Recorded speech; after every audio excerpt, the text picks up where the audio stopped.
আজকে আমরা নাইট্রিক অ্যাসিডের রাসায়নিক ধর্ম আর শনাক্তকরণ নিয়ে প্রথমে আলোচনা করছি। নাইট্রিক অ্যাসিড তার সংকেত হলো HNO3, অর্থাৎ একটি হাইড্রোজেন পরমাণু, একটি নাইট্রোজেন পরমাণু এবং 3টি অক্সিজেন পরমাণু নিয়ে গঠিত। হাইড্রোক্লোরিক অ্যাসিড এবং সালফুরিক অ্যাসিডের মতোই এরও প্রথমে কার্বনেট ও বাইকার্বনেট লবণের সাথে কীরূপ বিক্রিয়া হয় তা আমরা দেখব। কার্বনেট লবণের সঙ্গে নাইট্রিক অ্যাসিডের বিক্রিয়ায় sodium nitrate NaNO3, carbon dioxide এবং H2O অর্থাৎ জল উৎপন্ন হয়। বাইকার্বনেট অর্থাৎ যেটা অ্যাসিড লবণ, বাইকার্বনেটের সাথে যে বিক্রিয়া, সেই বিক্রিয়াতেও অনুরূপভাবে নাইট্রেট অর্থাৎ সোডিয়াম নাইট্রেট, কার্বন ডাইঅক্সাইড এবং জল উৎপন্ন হয়। দ্বিতীয়ত ক্ষার হিসেবে এখানে নিয়েছি NaOH। NaOH এর সাথে HNO3 বিক্রিয়া কীরকম হবে? ক্ষার ও অ্যাসিডের বিক্রিয়া যেরকম হয়, অর্থাৎ লবণ ও জল উৎপন্ন হবে। NaOH ও HNO3 বিক্রিয়ায় এক্ষেত্রে NaNO3 অর্থাৎ সোডিয়াম নাইট্রেট, NO3 অর্থাৎ সোডিয়াম নাইট্রেট, NO3 মাইনাস যে মূলকটি তার নাম হলো নাইট্রেট, তাই NaNO3-কে আমরা বলবো সোডিয়াম নাইট্রেট, আর জল উৎপন্ন হচ্ছে। তৃতীয়ত আমরা দেখব বিভিন্ন ধাতুর সাথে কিভাবে নাইট্রিক অ্যাসিড তার বিভিন্ন গাঢ়ত্বে ও উষ্ণতার তারতম্যের উপর ভিত্তি করে বিভিন্ন রকমের যৌগ উৎপন্ন করে, অর্থাৎ বিভিন্ন রকম বিক্রিয়া হয়। 1 নম্বর, দস্তার সাথে বিক্রিয়া। দস্তার সাথে শীতল ও অতি লঘু নাইট্রিক অ্যাসিডের বিক্রিয়ায় জিঙ্ক নাইট্রেট N2O, এর নাম হলো নাইট্রাস অক্সাইড। তোমরা ভালো করে এগুলো খেয়াল করবে। নাইট্রোজেনের বিভিন্ন অক্সাইডের নামগুলো এই প্রথমবার হয়তো এভাবে পড়ছো। তো N2O হলো নাইট্রাস অক্সাইড এবং H2O উৎপন্ন হচ্ছে।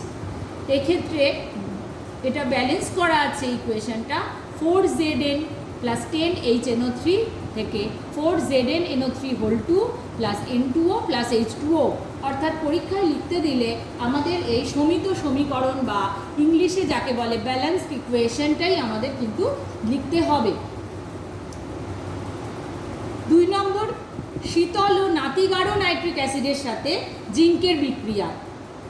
এক্ষেত্রে দেখো, জিঙ্ক 3 পরমাণু এবং নাইট্রিক অ্যাসিড 8 অণু বিক্রিয়া করেছে।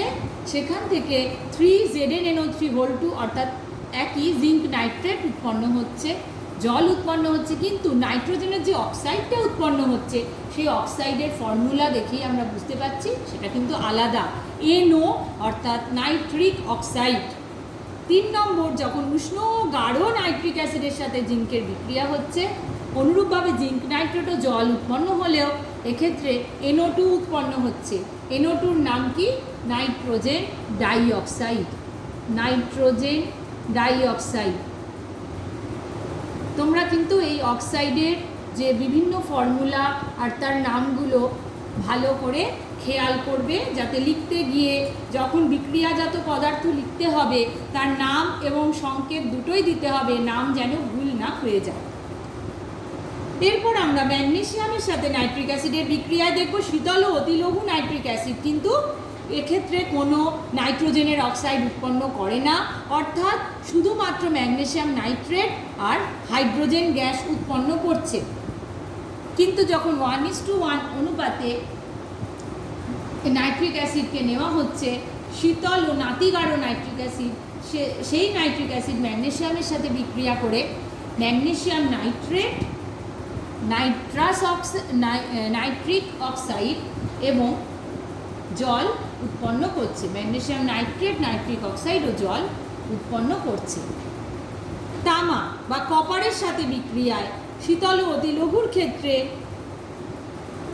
একেবারেই জিঙ্কের মতো বিক্রিয়া হচ্ছে, অর্থাৎ কিউপ্রিক নাইট্রেট, নাইট্রাস অক্সাইড এবং জল, শুধু ব্যালেন্সিংটা আলাদা হবে। ওটা কিন্তু তোমাদের করতে হবে, তোমরা ক্লাস 8-এ ব্যালেন্স করা শিখেছ, ওইভাবে করে নিতে হবে। 1:1 অনুপাতে যখন নাইট্রিক অ্যাসিড থাকছে, শীতল ও নাতিগাঢ় নাইট্রিক অ্যাসিড, তখন নাইট্রাস অক্সাইড উৎপন্ন হচ্ছে এবং জল উৎপন্ন হচ্ছে। নাইট্রিক অক্সাইড উৎপন্ন হচ্ছে এবং জল উৎপন্ন হচ্ছে, অর্থাৎ ঠিক জিঙ্কের মতো বিক্রিয়া হচ্ছে। আবার নাইট্রিক অ্যাসিড যখন গাঢ় ও উষ্ণ নেওয়া হচ্ছে তখন নাইট্রোজেন ডাইঅক্সাইড বা NO2 এবং জল আর কিউপ্রিক নাইট্রেট উৎপন্ন হচ্ছে। অর্থাৎ আমরা দেখলাম জিঙ্ক আর কপারের সাথে নাইট্রিক অ্যাসিডের বিক্রিয়ার কিন্তু বেশ মিল আছে, ম্যাগনেসিয়ামের ক্ষেত্রে এই বিক্রিয়া আলাদা রকমের হচ্ছে।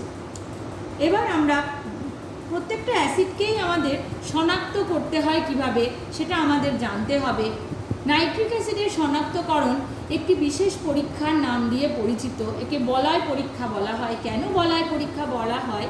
একটি টেস্ট টিউবে যদি কিছুটা নাইট্রিক অ্যাসিড নিয়ে তার মধ্যে সদ্য প্রস্তুত ফেরাস সালফেট কি FeSO4, ওই FeSO4 সদ্য প্রস্তুত অর্থাৎ তখনই তৈরি করতে হবে, নিয়ে দ্রবণ মেশানো হয়। টেস্ট টিউবটিকে ঠান্ডা জলে রেখে, ঠান্ডা জল মিশিয়ে নয় কিন্তু, টেস্ট টিউবটাকে ঠান্ডা জলে রেখে তাকে ঠান্ডা করা হলো।